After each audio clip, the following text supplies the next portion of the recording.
And all right, so next guest up here on the show, friend of the show, sponsor of the show, it's Eric Grondahl, brought to you by Adept Creative Co. Check them out at adeptmx.com for all your custom graphic needs. And the only thing that I have a gripe about is that they don't install the graphics for you because I absolutely suck at that. Hey, man, those graphics on that 450 look real good. Installed by our friend Kevin Moranz. So anyway, on the phone with us, it's Eric Grondahl. Hey, bud, what's up? Hey, guys. How's it going? Oh, it's going. It's a rainy day in Michigan, bro. Michigan is not looking too hot right now. Yeah, No. it's terrible. It was supposed to rain here in Florida, but it just missed us. Oh, okay. Now you're Central Florida, correct? Yep. Whereabouts? Like, Claremont. oh, okay. It's like, right in the hub. Right in the hub. Moto Hub. yeah, 30 minutes west of Orlando. So, Sick. like, dead smack in the center. Sick. Nice. Love it. Love it. Yeah, there's plenty of facilities around here. Claremont's like the Tallahassee of old, because back in the day it was like Tallahassee was like the Moto Hub, and now just Claremont's been that way for like 8 years or whatever it's been. Yeah, now Tallahassee, it's air like, quotes. Yeah, closer to the Georgia line, was but you don't. K-Row. Anybody that knows. So yeah, that's just funny that it's moved around over the past 10 years. Yeah, whatever. oh, It's yeah. fine. And then kind of everyone went to Cali, and now everyone's coming from Cali to Claremont. It's because California sucks. California's just a Yeah. shithole of despair at this point. It's fine. Yeah. Totally fine. Yeah, So, I wasn't a fan of that place when I lived out there. no. Yeah. So before we get rolling here, Eric, I got to thank you Yep. for some stuff in my past life. Oh, God, Jesus, here here we we go. I just think it's so funny how it's come back around. So 2013, Loretta Lynn's, the 450B class. You were Yep. down there, broke your collarbone. But he doesn't think it's awesome. You probably don't think that's awesome, but I do. I got the spot. I'm the guy that got the spot. Oh, no way. Yep, I'm the guy that got the That spot. is too funny. Yeah, I was pissed. Oh, I remember, And man. first We were year down that I there, was, and like- I was Yeah. alternate, and saw you in a sling, and I'm like, oh man, I think I might be in. You know So what the funny part is that my buddy from New England, Alex Higley, got my spot in 250B mod. in the other class. Yeah, in the other class that I was down there in. You want to So tell Eric that's too what you funny that now I've met both people that got in because of my injury. Yeah, that's funny. You probably never expected to get on this podcast and hear that. want to so. tell Eric what you did with what you did that year with that stroke of luck? I mean, I put it in the top 20 for you. So. Yeah. I think I ended up 16th overall. Which was- Weren't you running top 10 in that Wow, mud that's moto? awesome. We're doing a top 10 in that mud moto at one point. I thought you were running like the ninth. first one I was and went down. I was in like 8th, and then I It was the moto that Mick Swain like lapped everyone or some shit. Yeah, yep. And then I think I ended up 12th or something. That was my first trip ever, and only trip to Loretto so far. So, thank you, buddy. Yeah, that was my third year. But yeah, hey, I'm happy I could help someone out that week. 'Cause Yeah. I was pretty upset. So that leads me kind of into leads me into one of my questions for you. So that year, you guys had the team started. Was that the first or second year you guys were doing kind of an amateur program? Or, That was the second year, I believe. okay, so I remember just seeing the SK Energy shots on the side. Yep. And I thought that was Yep. really interesting because I knew that was part of 50 Cent's deal, I believe. So Yep.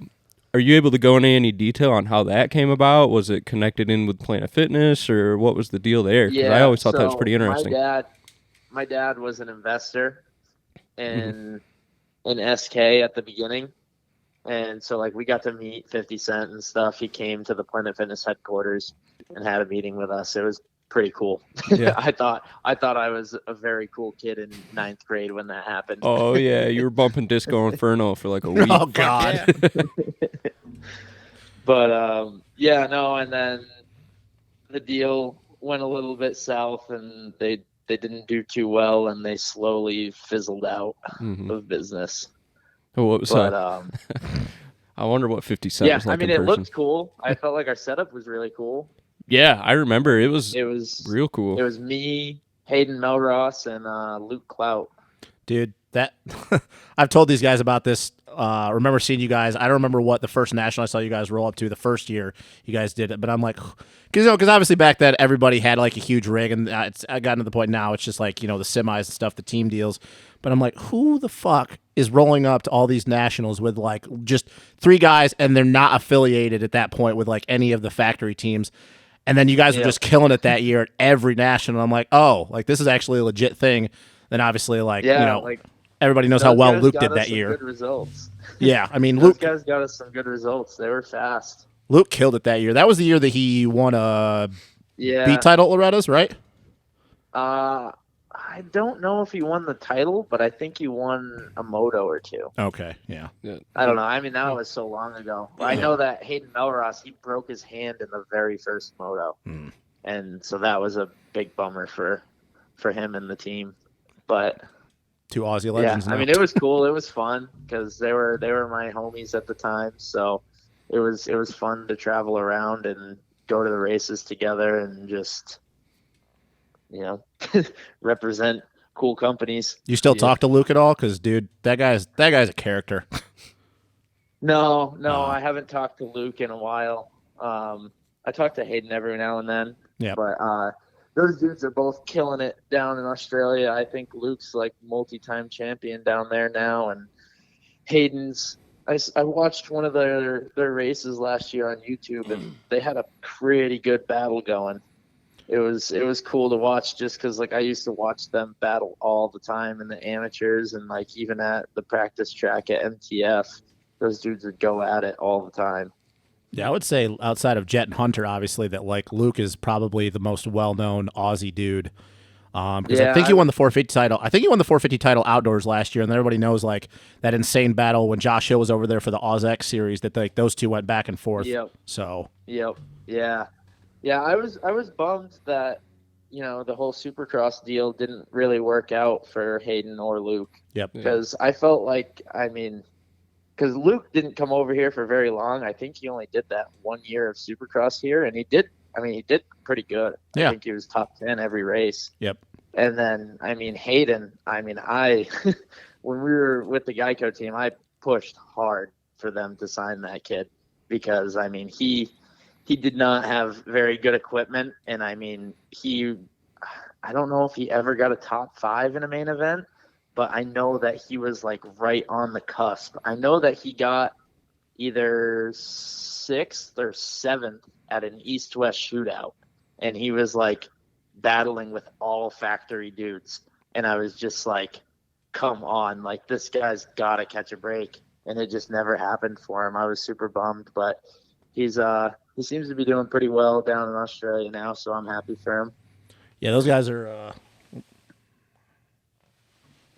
those guys, man, I don't know.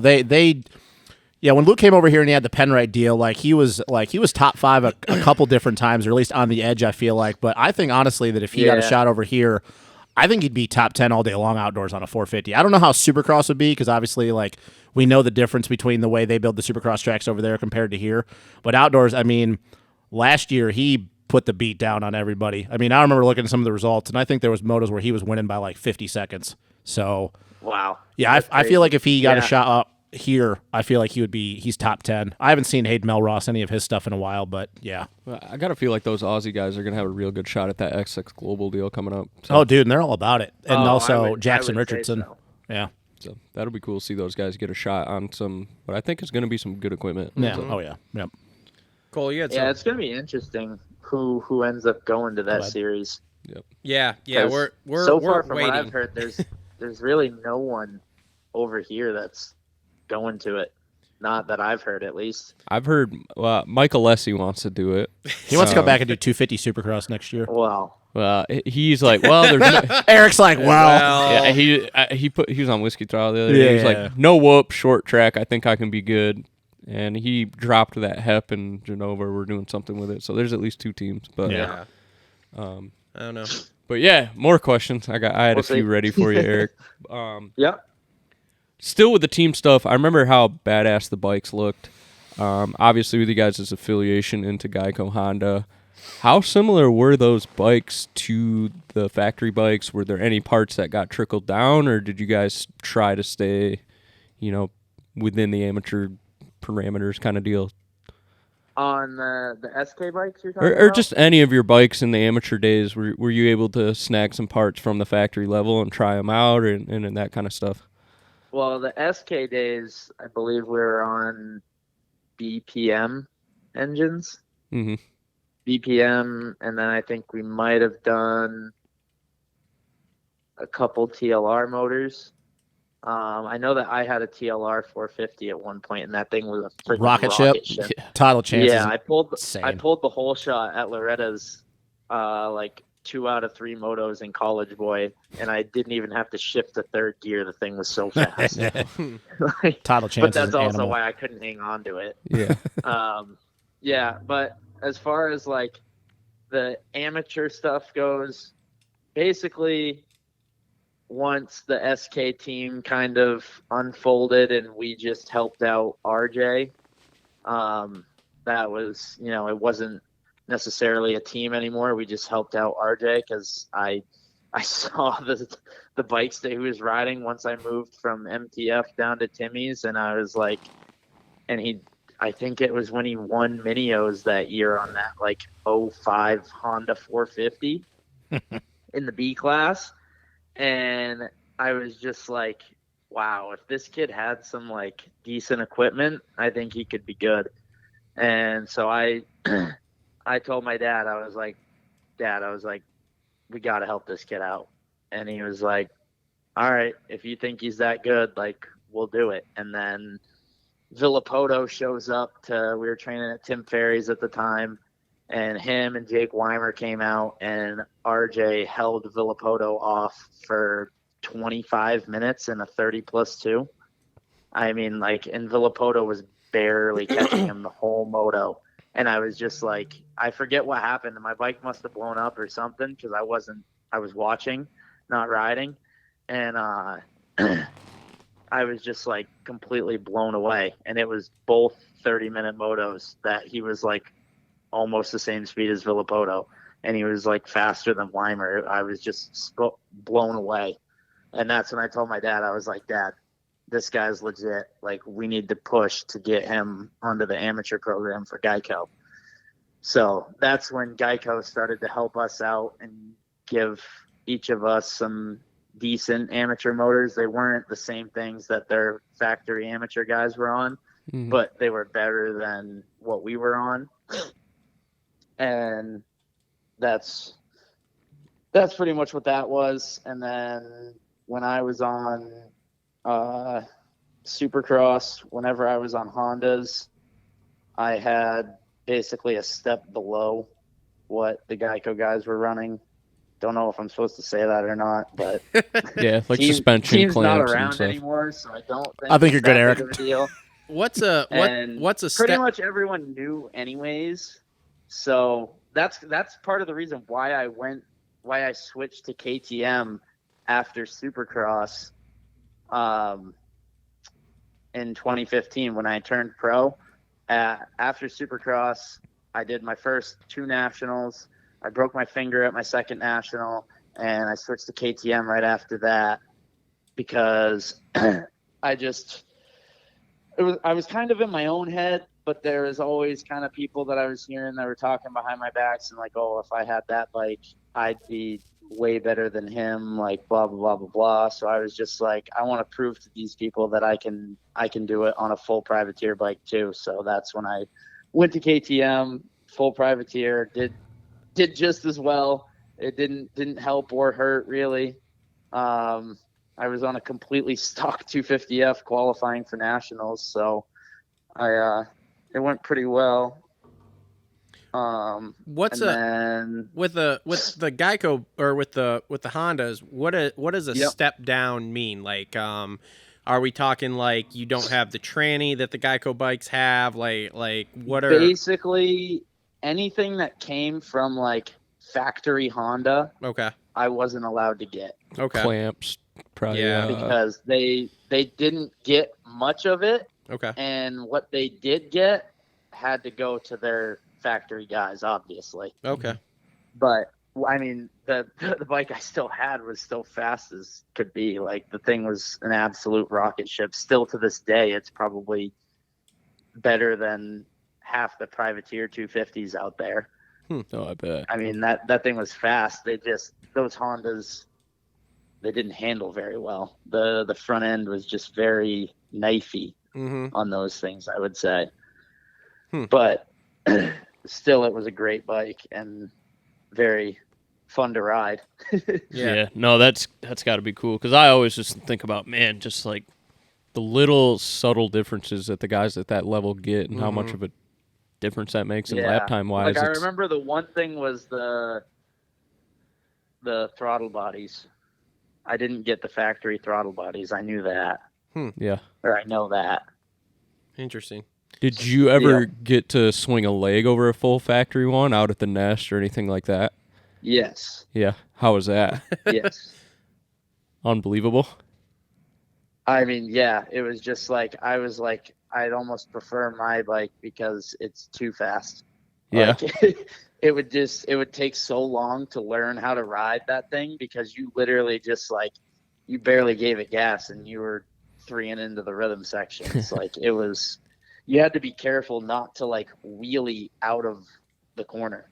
Well, how about chassis wise? Did it feel like you were like on a cloud, like you could hit anything as fast as you wanted and it would absorb it? And like, how about that side of things? I mean, chassis wise, we were pretty much the same. Yeah. Because I had A kit on my bikes, they had A kit on their bikes. I just was a year behind on the A kit, like, which was actually a good thing in my first year, because in 2015, my first year pro, they switched to air. And that's when air was supposed to be the new, better thing. And so I had last year's spring stuff. And so my bike probably handled better than some of theirs, because everyone was just struggling with those air forks. Sweet. Yeah. No, that's interesting stuff that I like to hear about. Because, like, a goal in life would be, like, if I make a shit ton of money or something, I would pay a guy to just let me do 5 laps on a factory bike just to see, You make know a what I shit mean? ton of money, you can just buy a factory Honda. $500,000. $500,000 will buy you Ken Roxon's bike. Who says? Honda. Hey, What? man, and Honda will sell you a direct factory race bike for Who's your source? $500,000. I don't know. I heard it on some podcast. and I mean, it's Really? been like Yeah. $160K for a pro That's circuit bike. interesting. I've never heard that. I've never heard that either. That's- I can't remember what show it was because I listen to way too many podcasts while I'm working by myself. But yeah, no, $500,000 will buy you exactly what Ken Roxon rides. So I there you know go. that- So Eric, call your dad, and there we are. Yeah. Jesus Christ! Sorry, no. had to throw it out there. Anyway, Yeah. so you said you're going to ride some nationals this summer. Yep. I signed up for 3 right now. Which ones are I you riding? signed up for Redbud, Southwick, and Unadilla. Hell yeah. Hell yeah. Keep the travel a little light, too. Too bad he said Southwick. You could ask him if he had a 2-stroke. He wanted to come up make some money. Oh, yeah, because we're doing a Yeah, it local should be 2-stroke race. interesting. I haven't raced in 3 years since 2019, and I tried the whole Loretta's thing last year because I turned 25, so I did 25 plus, and that was miserable. Thought it would be cool to go back, and it was just absolute, it was torture all over again. Look, Heath Harrison won that class, and he said the same thing. Yeah, it was just like, I was just like, man, why did I want to do this? Like, You mean I because just Loretta trained sucks? my ass off for 2 months, and I did terrible Hey, man, you because just I just wasn't prepared. I thought that the track, it used to be a lot softer than it was. They used to bring in like sand around the whole track, and last year there was just the sand sweeper, and that was it. It was hard as a rock. Hey, look, man, next time you want to throw away like $100,000 for Loretta's, you can just call me. I will be glad to take half of that money for you and piss it away on something. He is right, though. I remember back in the day for I practice, know. it was like riding at a beach. Yeah. It was so I remember. Yeah, I that had year to- we were down there. The worst Fucking part dumb. is I funded it all myself, and I was just like, really like, wow, why did I do this? I just spent $5,000 between area qualifiers, regional qualifiers, and then getting there, hotel, like all this stuff and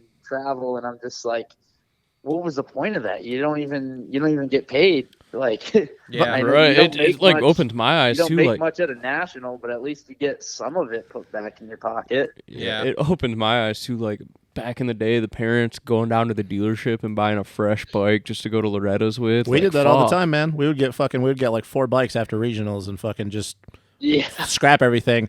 It is funny though, and I always say Yeah. this. I always say this to people like that have never been to Loretta's. It's like your first time there, and you can talk about your first time there racing. Like it's always cool, but then after you've done it the first time and you go back the second time, you're like, well, this is just a fucking pissing money away, and I don't know why I'm here. Yep.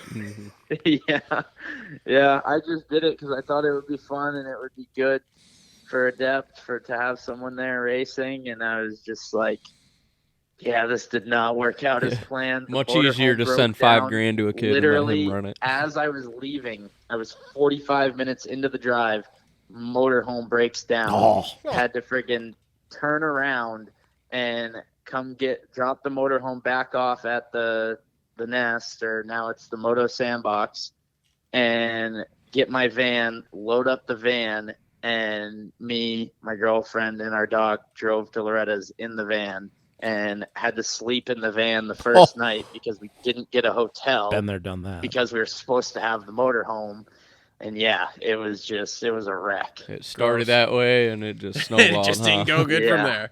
Oh man. Yep. I was just like, yeah, this was rough. At least it's not as hot as it used to be, though. It made me really question my my love for dirt bikes. You're like, why am I doing this right I don't now? think I touched my dirt bike for a month and a half, maybe 2 months after Loretta's. You sound because, like me. My love for dirt bikes goes as far as the air conditioned shop to the bike to the track in the yard, back to the shop and the air conditioning. Yeah. Sweet. Yeah, and I got super into road cycling. And so I was doing that 5-6 days a week because I did a big race in Georgia. Oh, okay. At the end of September. So yeah, right after Loretta's, I just went full cycle and just training every day pretty much for that race, and then did the state championship here. And it went pretty well, and I was like, yeah, I think I found something new. Like this will be fun. And then I did a race again this year, got my first podium, the first road race of the season in Florida. Nice. And then got the new Husky, the new factory edition, rode that thing, and I was like, oh my God, I love riding my dirt bike again. Yeah. I was like, It always comes back. apparently I just hated my setup on my last bike, like, because I couldn't turn the thing. I just felt like I was all over the place, and I just felt like the bike was always riding me, and I was never riding the bike. So I would just ride like once a week, once every other week. And then finally, a month ago when these factory editions came out, or a month and a half ago, I was like, holy crap, it's fun to ride again. So now I've been backing off the cycling and more into the riding thing. And then I'm in the process of launching a new company. Nice. So I was like, you know what? It would be pretty cool to have me doing a national or two. First, it just started with just Southwick because we're part owners in the national. So I was like, I can have a good parking spot. We can set up. We can talk to people about it. My partners will come over, and it'd just be a cool, fun thing to do. Nice. And then my girlfriend and our buddy who was staying with us, they were like, no, you can't just do one. You gotta do at least two. And then I was like, yeah, all right. And then I was like, well, if I'm gonna do Southwick and Unadilla, I gotta do Redbud because I love Redbud. Yep. And my last Redbud was my worst Redbud because it was the only Redbud I didn't qualify for. And I made the mistake of, I was in A practice, which I had been in A practice all year in 2019. And I was just like, you know what? I'm going to try something different this practice. And I'm going to go out first with everyone that, like the top 15 guys that take off and just pin it from the start. And I was like, maybe I can just like fall into their pace. Well, that was a big mistake because you're just eating roost the whole entire practice. And I just never got a clean lap. There was always people everywhere. And so I was like, 44th or 42nd overall after first practice. And then second practice comes around, and 450s were first that day. So 450 B group goes before us. Everyone's lap times were like 4 seconds slower than their first practice times. And I was just like, oh no, this is not good. And so I went out dead last like I used to always do, and I just would latch on to like Roxon or Tomac because those guys always hang back. And I think I was like 26th fastest or 24th fastest, something like that. I would have been overall had it gone by second practice times. And I was only like, I can't remember if I was 0.2 faster or 0.2 slower in the second practice, but everyone else was like 2 to 3 seconds slower in the second practice. And I literally ran the same lap time. I was within the same second, and I was just like, damn it, like I'm such an idiot. So then I had to go to the LCQ, and I was like, whatever, I'll just qualify out of the LCQ. And dropped the gate, started like 9th or so, got into 4th by the end of the first lap, and they red flag it. And I'm just like, are you kidding me? Because I knew that meant it was a full restart, not a staggered start. So we go back to the gate, and I'm like, all right, just get a better start. And going into the first turn, I was like, I wasn't going to get the whole shot, but like I was still up there in the front of the pack. And this dude on the inside, I don't know if he whiskeyed or what he was thinking, but he literally just held it wide open into me and just smoked me. And we went down, and there was a pile up, and I was dead last, probably 15 seconds behind the pack. And in a 4-lap race, I got up to I 8th think I or remember 9th. this race. I think I set the fastest lap of the LCQ coming through the pack. I passed like 18 guys in one lap. It was stupid. I was like, this is like the best I've rode in my life today, other than the first practice. Like, I deserve to be out there. I was so mad. And so I was like, all right, well, I didn't make it, but I can still line up as an alternate. And the dude who finished right in front of me was the last alternate to get to line up for both motos. One of those so days. it was just like a slap in the face both times. I was just like, are you kidding me? Because like, I hate being that guy to like go line up for like as an alternate. But at the same time, I was riding so good, and I felt so good on the bike that I was like, I got it. Like, I got to go for it at least, and just hope that I get on the gate. And it didn't happen for me. So I was pretty upset.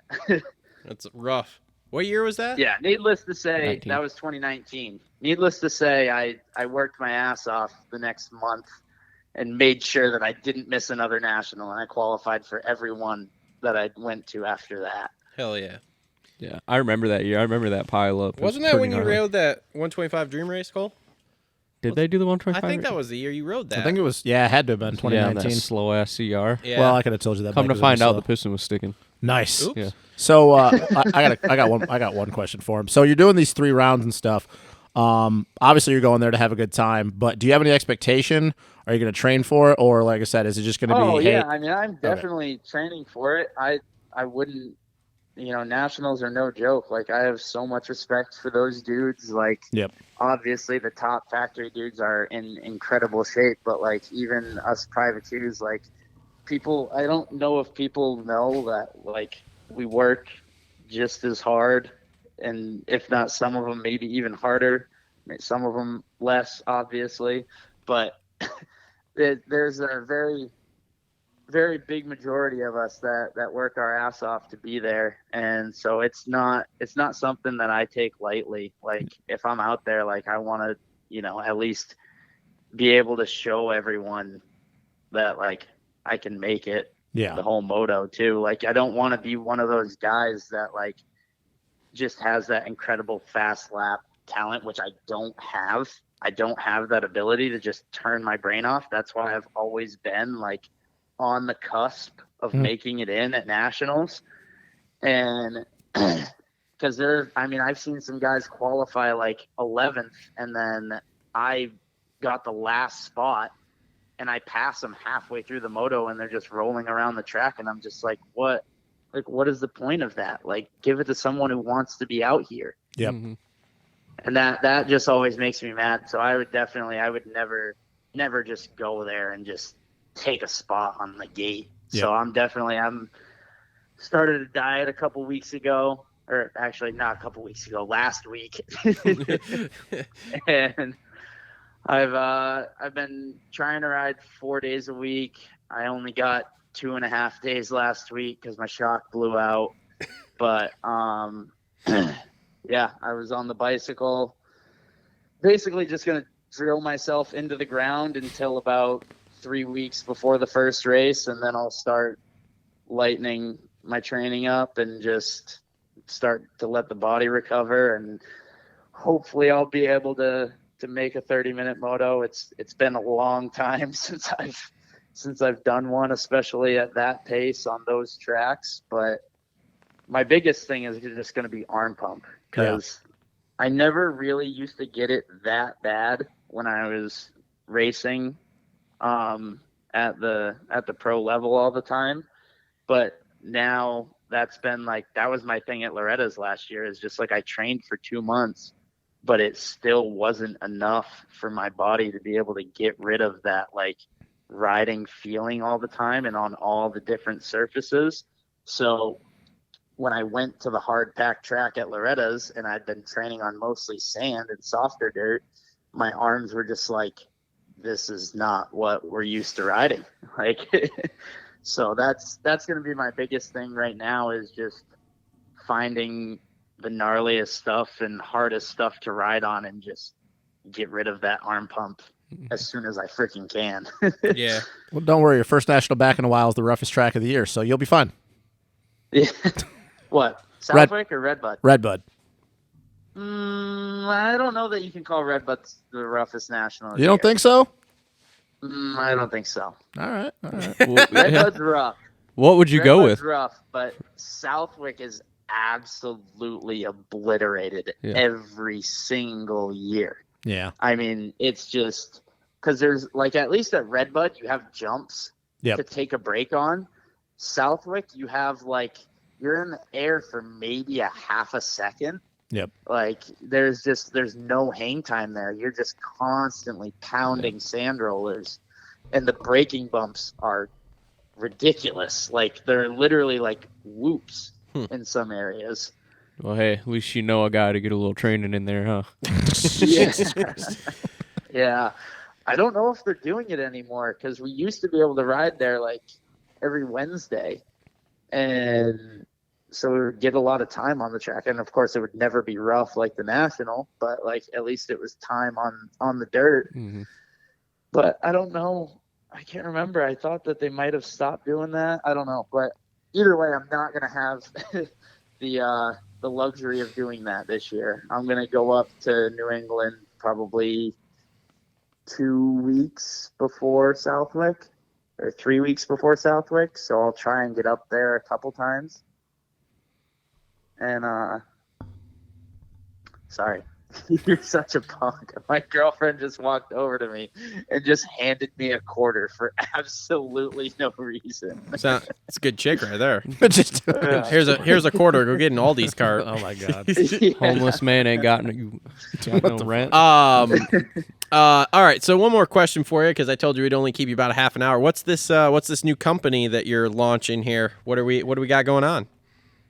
Yeah, so the company is going to be called Zaffle. We are going to be buying brand new dirt bikes, raffling them off, and then donating a portion of the proceeds to charity. Sweet. So it's just going to be an online fundraising platform, essentially.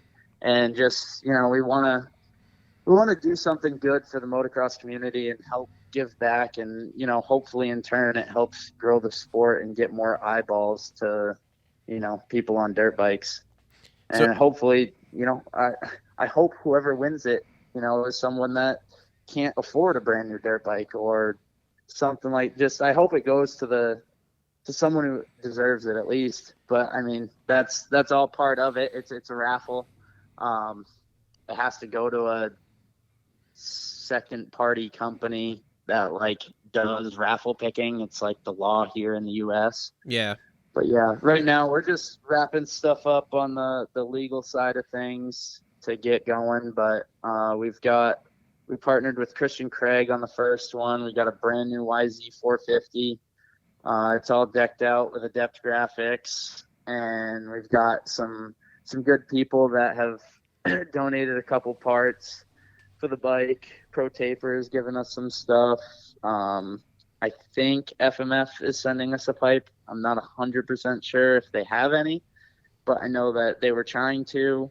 And then our first charity that we're working with is Veteran MX, and they're out of California. Okay. So, yeah, my partner will be out at Pala Raceway for the first national. So if you guys are out there, stop by and say hello. He'll be with the Veteran MX tent. There will be a table with Zaffle on it, and he'll be happy to talk to you guys about it and talk to any fans that are there about it. Awesome. Yeah. Sweet. We'll be at Redbud for sure. Yeah, Redbud will be there. We will not be out at I'll Paula. be there. Cool. Yeah, I'll be at Redbud. Well, great. Don't That'll worry. be a great one for you too. Lots of exposure. 'Cause Yeah. it's obviously the most attended event I feel on the circuit, Yeah. bar none. So Redbud? get a lot of eyes. Yeah. Yeah, Redbud definitely is the most attended. Okay. Excuse me, most attended, I would Sick. say. How much time we have with Eric? Well, I told him like 20, 30 minutes, so we're Okay. We're I had one I mean, more if you question, guys but have we can more, save it. I'm good if you guys have more. Yeah, this will whatever. be the last one. So I've always thought it would be cool as hell to design gear, but I could never sit down and figure out Photoshop or want to do that kind of stuff or Illustrator or whatever. So the Alias deal, you were designing all the gear, correct? That was your baby, that company? Well, it wasn't necessarily my baby. My dad was a partner in it. Yep. And I think 2014 or 2015 was the first time I ever had a colorway. I didn't do the design. Yep. But I because I was just learning at that point how to do everything. Mhm. So I was a complete novice in design. Did you But teach I figured yourself out how to do change everything? colors. So yeah, I was all self-taught. I just watched YouTube videos and just played around with it until I figured it out. And then I've worked with a couple designers here and there for a couple days. But other than that, it's pretty much just been all self-taught. But in 2017 was my first full lineup, and 2016 was my first design that I did. Mm-hmm. And now looking back, I'm just like, oh man, I was such a clown at that point, design wise. There was just stuff that I should have lined up better, done stuff differently. But I mean, that's how it goes. Yep. I mean, people were still stoked on it. I was stoked on it at the time. I still have some of the gear. Yeah. I still wear it. And then The buttery the situation 20 too, that helped a ton. the 2018 line, that was all me. 2017, I think I only had one of the designs because there was some miscommunication when we were putting someone else in charge, and they didn't know that I was designing the stuff. They didn't know who was. Oops. But we still had some cool stuff. But yeah, 2018, we had Trifecta, Burst, and I can't even remember the name of the other one, but that was all my stuff. Yeah. And we had a cool group of people, and it was definitely a bummer that it didn't work out. But Yeah, that leopard print stuff. I'm toward hoping the to bring end it was- back someday. I'm working on it slowly but surely. Yeah, we need Just to bring it trying back. find the right. Oh, Yeah, I'm trying to find the right way to do it. I don't want to do it and do it Half-assed. half-assed. I want to do it right. So Yeah. I always want to get it made here in the U.S. That's my big goal. Yeah. That'll be killer. I always noticed that, at least maybe it was a buttery thing or maybe it was you a design thing, but it always went really well with the limited edition Tech 10s and some of the boots. Was that planned or just kind of worked out? Some of it was kind of planned. Some of it, that's just how it worked out.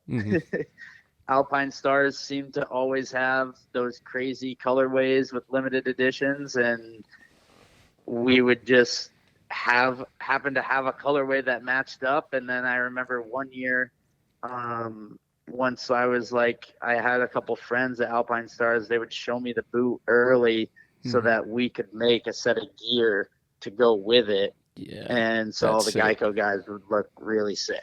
Yeah, that's super sick. Because I noticed kind of toward the end there, it was starting to match up a little bit. And I'm like, I wonder. So Yeah. I think it might have only been like one or two boots that we got to do that with, because it was right towards the tail end. But it was still cool. Yeah, that's cool as hell. Especially, with the graphic company and stuff, obviously you have a creative side in your head. So, I love designing. Yeah, especially gear, man. Ever since I was a little kid, I mean, I used to draw gear designs on a piece of paper when I was like 10, 11, 12 years old. And I would have my dad send it or hand it to people at Fox at the races. Just hoping hey, let me get a royalty deal out of this. That's awesome. Yeah, one day they were like, hey, can we use this? Never happened, but it was worth a shot. Yeah. Hell yeah. Well, hey, it worked out a little bit down the long run. You got to get some stuff out there, and that's got to be a cool feeling as well, seeing your shit on the podium and stuff like that. So yeah, no, it was definitely awesome. Like the first time, my first design was like that pink tiger stuff that they wore in Vegas. Yes. There was like a pink tiger and an orange tiger. That was my first, it was like half design was me and half design was whoever even made it at the time. I don't remember who did it. Because I was racing at the time, so I wasn't out at the office or anything. I just had the files on my computer and I would just play with it, and that's what I came up with. And I'm pretty sure we got some guys on the podium at that race, so it was definitely a cool feeling. And probably the best feeling though was that pink tiger stuff. There was a picture of Justin Bieber wearing that gear. No in shit. Sweden. Wow. Yeah. How did that spike the sales? Did you see anything from that exposure come along, I guess, on the analytics side? I don't think so. No. I don't know. It was like super hard to track. I don't think it really did that much for us, just because I don't even know if he had Instagram at that point. I think that might have been when he went dark. On social media for a while. But let's be real, a lot of moto people are there, the Bieber. Yeah. Yeah, so we found out how it happened though. So he was in Sweden and he walked into one of our distributors over there and to get some gear and go do some riding, and that was the gear that he picked out of all the gear that they had there. So I was like, that's pretty damn cool. That's pretty damn cool. Yeah. Well, it shows how hard it is to do stuff like that and design shit that'll spark people's attention, especially in the motocross world where people's attention spans aren't long. Because I remember when Blake Dungy tried that stuff for a while, and he was gaining some traction, and then he realized that he was having creative issues, and I think he ended up starting to design clothing or whatever, but he got into the gear stuff for a while there, and it never went past a year. Yeah, Blake actually had reached out to me at one point. He wanted to work for Alias, but obviously, that was my job, so it was kind of hard. They're like, no, man, I'm good. Yeah, I mean, we're not that big yet. Yep. But I sent him over one of our design files, and he made this mock-up, and it was super sick. Mm-hmm. But I was just yeah, I mean, unfortunately, we can't pay two designers. Well, I wasn't even getting paid, so. I was just gonna say, maybe you got a royalty check or something, but. Yeah, it was we just had to. I just got to do it, and I was just stoked to be doing it. I mean, my payment was my dad was sending me to the races, so I think it worked out. I didn't need anything on top of that. Yeah, I was more than thankful just to be able to be out there. Good trade. Good trade. Yeah, great trade. Yeah. And it's just the self-accomplishment of seeing your designs out there and having people be stoked on them. That's cool, especially when the Instagram stuff came around and I'm Yeah, sure no, you I scrolled mean, through the dude, I comments on still all the have Buttery people- stuff. Yeah. So, All right. yeah. Yeah, that was a bummer how that deal ended. Oh, would we like to talk about that? Because we're good on. Oh boy, here we go. I'm gonna say that's Why a no. was there a little bit of like drama on the back end with him, or what's up with that? Yeah. I mean, he didn't have the balls to call me or tell me. Oh. Like so when Alias shut down in 2018, it was supposed to be temporary. And I was going to bring it back like on the basis that Buttery was still going to be with us because we lost the Geico team to Shift. And so I really had no one to promote the stuff, which I don't even know that I would have needed it, but I just kind of wanted that safety. You know, I had never I was actually going to be running the business at that point, and I was super young. I think I was only like 23 at the time. 22 maybe. And so it was just a lot for me to handle and not have, that, hey, this is for sure who's going to be promoting it, and he's got a solid enough following to make it survive. Mm-hmm. And so he called me. He told me, hey, I've got this offer from O'Neill. They're going to pay me I think it was like $10K. I was like, he's like, but if you guys are for sure coming back, I'm Alias for life. You guys were my first sponsor that gave me free stuff. I won't go anywhere. And I was like, no, we're coming back 100%. I'm like, I mean, if you have to take it, then that sucks. But I'm like, he's like, no. He's like, if you guys are coming back, I'm Alias for life. And I was like, okay. I was like, I promise you. I was like, dude, I'll get you samples sent out ASAP if you're running low on gear. Because I made sure that he had probably 30 sets that year. He had a lot. And that's when we were working on a Buttery LE with him. Yeah, I remember with the designer. pocket and shit. Yep. It was pretty sick. That kid did some good work, Everett. But yeah, and then literally I don't know if it was a week later or 2 weeks later. So I'm thinking in my head, I'm like, all right, we're good. And I was on the phone with my guy that we were going to use for manufacturing to make sure that we could get him some stuff. And then all of a sudden I see him wearing this all black O'Neill kit on Instagram. And I'm like, but he just posted a story. He didn't tag them or anything. I'm like, all right, whatever.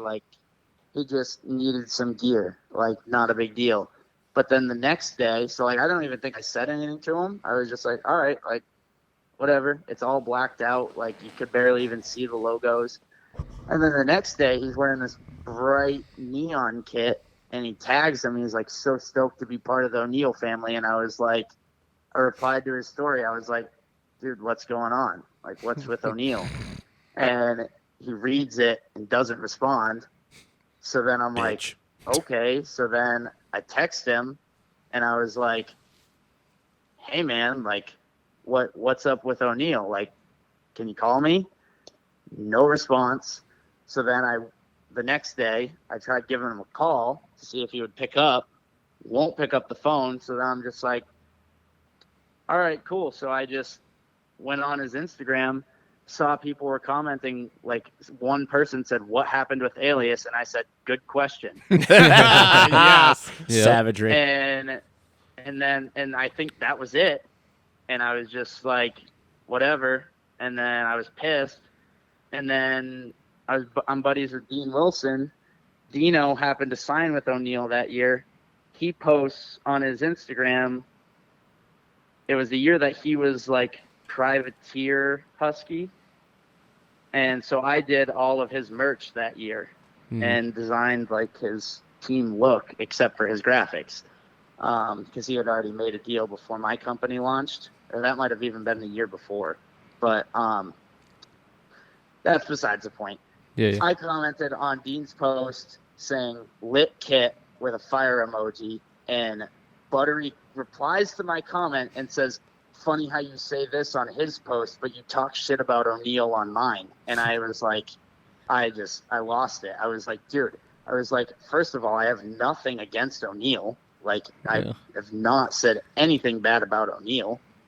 And just like, I just listed out exactly what happened, what I just told you guys, because he couldn't even pick up the phone. And when he commented that, I picked up my phone immediately and called him, because I was like, we need to friggin' hash this out. Like, just have the decency to call me and just say you're Just sorry. talk it out. Be a Just man. Be like, you know what? Yeah, like, that's all I wanted. All I wanted was for him to say, you know what, Eric, like, I'm really sorry. I know that I told you I was Alias for life, but I really needed the money, and they were going to take the contract away or whatever. Like, or, you know, I just really needed the money, so I had to take the deal.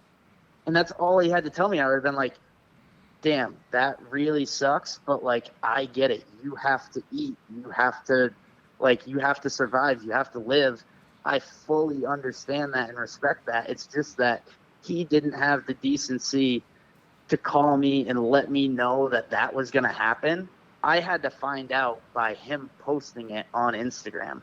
And it was just like, that really sucks, because, you know, I thought that we were friends, because he would come hang out with me when I lived in California. We'd go riding together. And it just, to go from that to just can't even pick up the phone and tell me, like, or like, even, he couldn't even reply to me when I was reaching out to him. Yeah. And it was just like, dude, that's lame. Yeah, That's but he just could so respond lame. on Dean's post.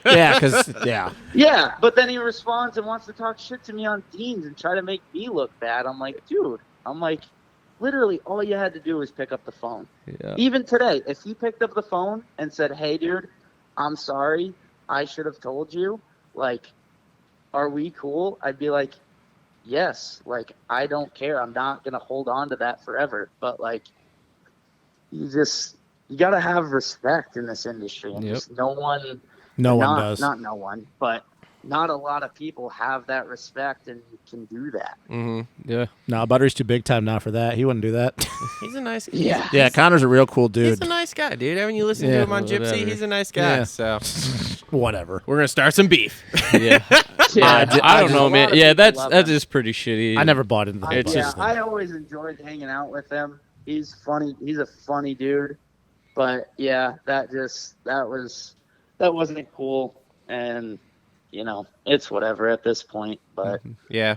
I'd still like an apology. Yeah. That's all. Hey, But don't worry. still- We're gonna blast this out. We're gonna get an apology. Gonna Or we're blast gonna his start a Instagram fight. and just It's gonna be say, awesome. Hey, maybe we can blast this Yeah. out and restart the Alias brand around Buttery. Who knows? All I'm saying is He's got to say I should sorry probably, first. should probably pick a better person. all I'm saying is that if you restart Alias gear Oh, boy, here we with go. Made in the USA, I'm fully in. I'll buy every single set. I mean, you still get shit for rocking Yeah, the old thank Geico you. jacket. Dude, I know. Funny Jeff, funny You know story. they're out of business. Funny story here before we let you off the phone, Eric. So I'm wearing the Geico Honda jacket from red like their puffy last one. year. Yeah, one of their puffy ones at like Detroit Supercross. And it we was run Detroit. into your boy, Jeff Walker. And so we're saying, no what's way. up? And he walks up and he goes, you know that team doesn't exist anymore. And I'm like, bro, it's fucking vintage. What do you mean? This And it's like shit's Mike awesome. Grondahl appreciates that. Yeah, exactly. But as he says this, he's wearing a TLD Honda sweatshirt. I Yeah. am. I have a bunch of vintage Honda gear, okay? Leave me alone, guys. Yeah. It's fine. Yeah, It's Jeff's an awesome dude. I love Jeff. Yeah, Jeff's cool. Grew up with him. Yeah. All right, man. Well, we appreciate you coming on, but we got to let you go because we got another guest coming up, bro. But All right, sounds good. Thanks for having me, guys. yeah, thank you for coming on. Thanks for supporting the show. And Thank you. I'll be in contact here because I need some graphics for my 250F and my pit bike and some other shit. So Awesome. Yep. Yeah, thanks Sounds for good. coming Let on, us Eric. know. Thanks for the transparency on the on Stuff some we of the don't stuff get in we the moto touched industry on, that and, often. Yeah, Yeah. hopefully we can get you on again here soon. yeah. Absolutely. Thanks, guys. Yep, All right, take it easy, man. Eric. Later, bud. All right. Eric Grondahl from Adept Creative Co. Yeah, some That was interesting some little interesting tidbits in there. So, all right. Well, you guys want to take one quick break here, and then we got Coach coming up. Yep. Yeah, we'll take one real quick. Kev was When's going Coach through coming it. on? Kev was, huh? When's Coach coming on? Next. Like 8. Like so in here we two Whenever go. you minutes. want to call him. Yeah. Yeah, like in 2 minutes here. Yeah. real all soon. right. So we'll take a quick couple-minute What were break we saying about here. He was going through a dead zone. He texted me Oh. like halfway through that, so I was like, sorry, I'm in a huge dead zone. So we'll talk to Coach, and then we will. Got some stuff to Kev's talk driving, wants to talk to somebody. Yeah, Kev wants. Maybe we'll call him back. about. We got some stuff to talk Yeah, about we got a some little other bit stuff before to we talk end the about. show anyways, too, after Coach So- is done. Oh, what do you got? Yeah, don't worry about it. We'll get there. We'll get there when it's time. Well, it's kind of about a certain person, and there's also a little thing I want to throw in there. I We'll wanna get there talk when it's about it. time. Whoa, what? It's not All right, confirmed. hey, Calm stop. down. We'll These be right dudes back. don't debrief me. We'll be right back. We'll be right back.